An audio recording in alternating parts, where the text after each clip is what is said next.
there are some other ones, right? So we have Pinterest was started as, I believe, a Chrome extension. So it was the pin button that basically was able to get all the content for Pinterest to be a cool app. You needed a quick way to pin while you were surfing the web. So that was one. And then there's others that like for example, if I look at the plugins that I have installed, I have AdBlock or uBlock Origin or whatever. That's definitely one of them. And so I think this was one of those non-obvious ideas because it kind of feels like not a serious company. It's like, dude, you're just making this like plugin. And definitely there's a lot of people, like my mom doesn't know what Chrome extensions are. She doesn't know there's a Chrome extension store. She doesn't really know how to install them. Like she knows apps, but she doesn't know Chrome extensions. So you're going to get a little bit more of a tech savvy audience. It's a smaller market overall, but so the frictionlessness is a big deal. I actually want to change your opinion of that. So I went and looked at the numbers. There's 1.6 billion iPhone users. Okay, 1.6 billion users, 2 million iPhone apps in the store right now. Chrome users, 3 billion Chrome users, 200,000 plugins. There's a ton of opportunity here. I hear you that like your mom doesn't know how to do this, but does your mom, she saw a commercial on TV for Grammarly, I bet she would know what to do. You just go to Grammarly.com. Actually, she does know Grammarly because of that. She saw it and she's self-conscious about her English because she learned English later in life. And she like doesn't want to write something stupid. So she downloaded Grammarly for that reason, actually. And so that's why when I saw this Toucan thing, I was like, oh, you guys just run a commercial for this on TV? That's easy. You're going to get so many users. And the plugin, the reason why the plugins are interesting to me is the churn is so low. Churn on plugins are so low compared to iPhone apps and we both have plugins. You have a plugin for the hustle. I have a plugin for my one big thing framework of just like what's the churn on it? There's like no churn on it. We have like thousands of users. Now the engagement's not super high. Like they don't always use the thing, but they leave it installed. And it's like, so we've both dabbled in this, not seriously, I would say. Neither of us took it super seriously, but we were interested enough for both of us to build a Chrome extension and get it out there to, 5,000-10,000 people. It's interesting. And I think that, I just think that people discount it. And I think that it's far more interesting than most people realize. And so I actually had Abreu pull some of the biggest plugins. So it's AdBlock Plus, Adobe Acrobat. What do you use Adobe Acrobat for? I don't know. Probably like Flash or something. I don't know. Safe Price, which is a deal thing. Video conferencing from Cisco. Google Translate, which is kind of an indicator for Toucan, which is interesting. Honey, Pinterest Save Button, Skype. What's Tamper Monkey? I don't know. It looks like it's trying to keep you safe. There was a cool one called Ghostery back in the day that would just show you who's trying to track you on every website you go to. That was kind of cool, and we'll try to shut that down. There's also these paid ones. So was there anything interesting in the paid group? No, but tell me about the ones that you've invested in because they're actually similar. So in this document that we have, I said screenshots would be great. And you said, oh, I invested in this thing called Bubbles, which I remember you telling me about it. But what is that? Bubbles is a lot like Loom, which we talked about earlier. So the idea is, how do you easily share what's on your screen with your coworker who wants to see it and be able to, and so how do you do that? Some people just take a screenshot, right? They use the hotkey on their keyboard. They take a screenshot, then it goes into their desktop file. Then they have to go grab that. Then they drag and drop that to their friend. And then the friend has to comment on it, but they can't comment on it. They have to like send it back as another file. It's kind of annoying, right? So what Bubbles does is much simpler. It says it's a little Chrome extension. And on any page you go to, you can say, I want to record a screen recording, like a video. I want to take a screenshot, or my favorite one is a scroll screenshot. So like, when you're on a website that like is long and you want to take screenshots of the website, you have to take like 8 screenshots and then send them as separate files to somebody. Yeah, it's a pain in the With ass. this, it just takes one long screenshot and sends it to the person. So it's easy to capture what's on your screen. You can then comment like Bubbles. So it's like a speech bubble. So you just click anywhere where you want to point something out on the screen. Like let's say for the hustle, you want to make the trends website better. You would click Bubbles. You would record a screenshot. You would tap on the part of the screen where you're like, this thing is stupid, we need to change this. And you would write, this thing is stupid, we need to change this. And then the whole file is a link. You just share a link with somebody else and they can comment back like a Google Doc. And so is it doing well? Yeah, it's doing well. It's doing well specifically. Actually, I think the initial niche that they've done well with is agencies. And so agencies, like creative agencies, there's always creative people within the team that are sending ideas, mock-ups, concepts back and forth with each other. And then they have to share with the client also. And the client has to give feedback.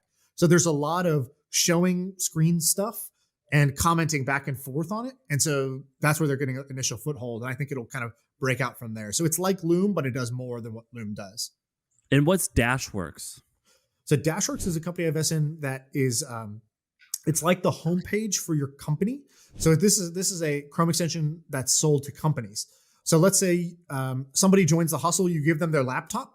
If you work with Dashworks, when they open up their Google Chrome for the first time to use the internet, they would not just see like the generic Google like new tab page, they would see like the hustle's branded page. And that page can do three things. One, there's a search bar, and you could type in anything into that search bar and it'll find the file inside your company. So like most companies now use Slack and Google Drive and Dropbox and Asana and GitHub and like all these different tools that are all in the cloud. So like if you've ever been on your MacBook and you want to find a file, you just use like the little Spotlight search finder, right? You just type it into Spotlight, it finds the file on your computer. But the thing is, now with the cloud, none of the files you need are on your computer. They're all in the cloud. So this is basically that search bar for all your cloud apps. So now, so what it does is it helps any employee find any file that's in your network without knowing where to go to find it, right? It's just like search. Is this working? Yeah, this is cool. So then the second thing you could do is you could search anyone's name. So I could be like, oh, what does Steph Smith do at the hustle? I type Steph, it'll show me her profile, show me what she does, who she reports to, and that sort of thing. And then the last thing is that you as the kind of CEO or your kind of your admin at the company can post announcements or updates that will show up in their Chrome like new tab bar. So you can be like, oh, welcome these new employees, or like happy birthday to this person, or hey, remember this Friday we're all doing, happy hour or whatever. And so it's a kind of a communication pipe also. So that I thought was cool. They're taking the Chrome extension to deliver critical internal company stuff, search for people, search for files, and internal announcements. So this is interesting. And another one, I actually don't know how to say this company, but you wrote it in here. How do you pronounce that? Lustre. Jack, our friend Jack, was one of the early users and I think invested in it. And he says that it's awesome. But basically, they look at Wirecutter, Amazon, and dozens of other sources. And anytime you have a product in front of you, it tells you the average review. Kind of interesting. Actually, I don't know how. I think it's a little better than that. I think what they do is you say your search. Yeah, my description was about a year ago. I think what it does is you go on Amazon or whatever and you search for flat screen TV, and there's so many products out there, and all of them, great. It's 4 stars. What do I make of that? And so what Lustre does is try to make the buying process simpler. So it'll basically say, here's the recommended option for what you searched for. Our AI has searched all the reviews, all the different websites, has all this data to tell us that this is the most popular result for what you're looking for. And then here's the high end version of it, and here's maybe the low end version of it. And so I don't know if the product has evolved too much since then, but that's what it kind of did at that time. Was it would help you figure out which product should you actually buy using data. And again, you didn't have to remember to go to Lustre. It was a Chrome extension. So you're just on any website shopping. You can go to Walmart, you go to Amazon, you go bestbuy.com, wherever you're searching. And Lustre will be like, hey, here's the product we recommend and here's why. Here's what the reviews say about it, summarized automatically for you, which I thought was pretty cool. I think that this could be a good product. When he pitched it to me and when Jack told me about it, I was like, this is stupid. I'm not in. I understand though. I think I was wrong about it. It's really cool. So the founder Stuart's really smart. And for this one, he showed me a chart, a graph that was doing pretty well. So here's some other ideas of things. So those are ideas that we've either invested in or seen. I have a couple more for you. So let's use your framework of take a popular app like Duolingo. That shows that there's a need or a demand. People want to learn a language, and you make it a Chrome extension as the user experience instead of a mobile app. So, or at least one of the main widgets or main points of distribution. Right. So let's take meditation, right? You have Headspace, you have Calm.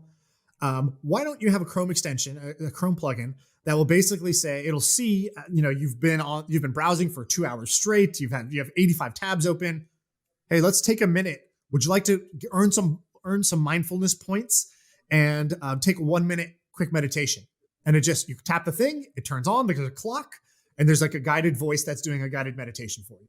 I think meditation delivered through a Chrome extension could work because it's so popular as a mobile app. But again, for a mobile app, you have to remember to go do it. Whereas this could just kind of like, as you go, it could pause you and help you out. That's great. I think that has legs. I'll keep going with this game. Do you know how do you on your iPhone? What's that thing called where it blocks you from using a website after a certain amount of time? Oh yeah, like time something. I don't know. Do you It's use part of that? the. I never use that shit. No. Do you? Yeah, I mean, I have it installed. Screen time. I think is what it's called. Screen time.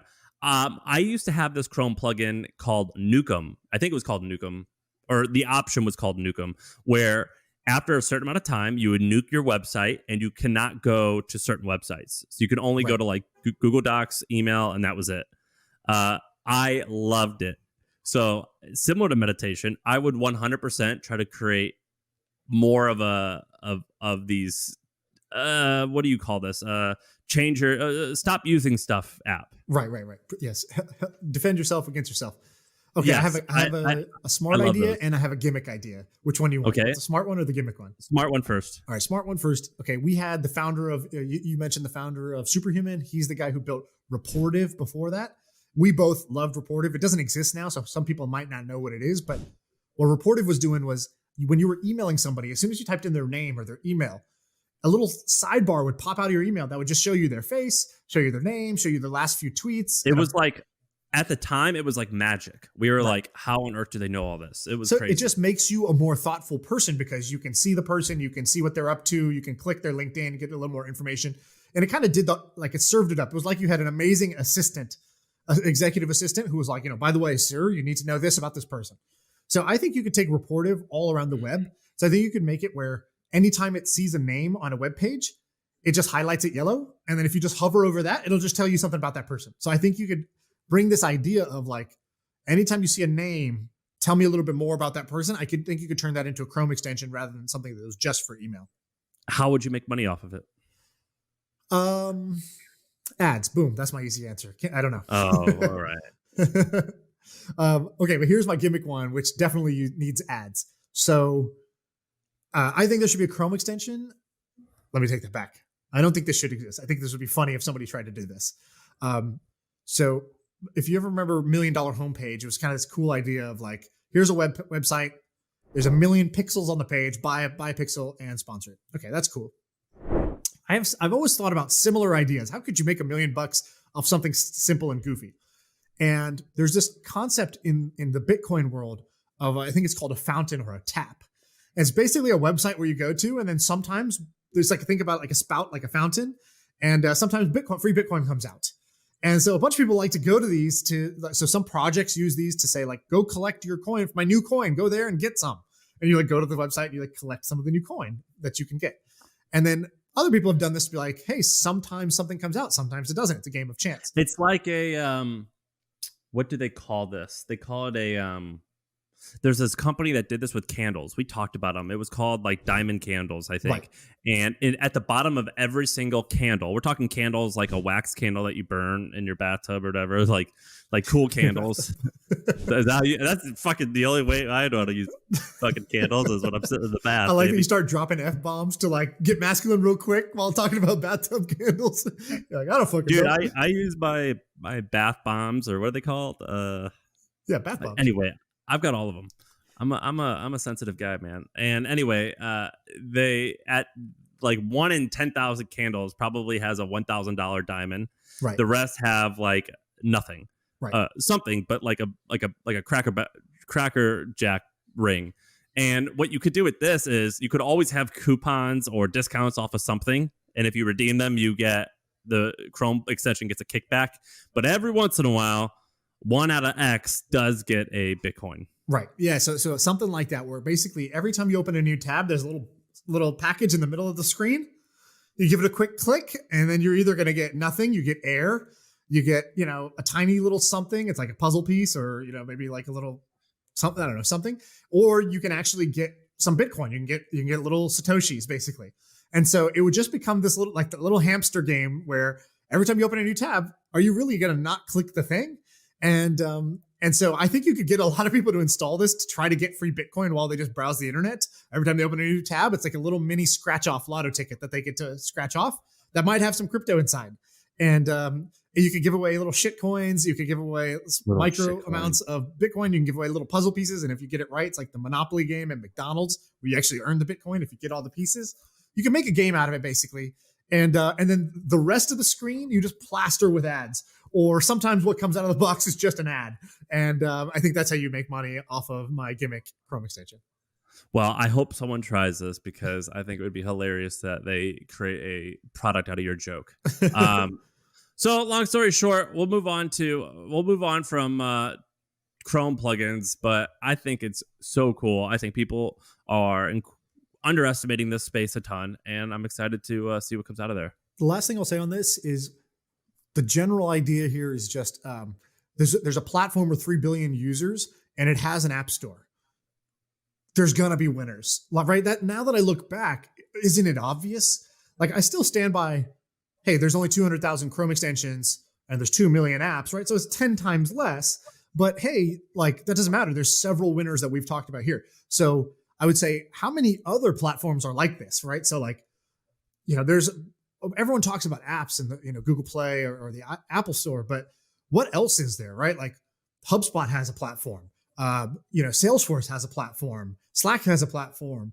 Where are all these platforms? And there's going to be winners. Like once these platforms reach a critical mass, somebody's going to build something that's frictionless on top of it that is able to generate revenue. So I think there's money to be made in the unconventional app platforms that you don't really think about first.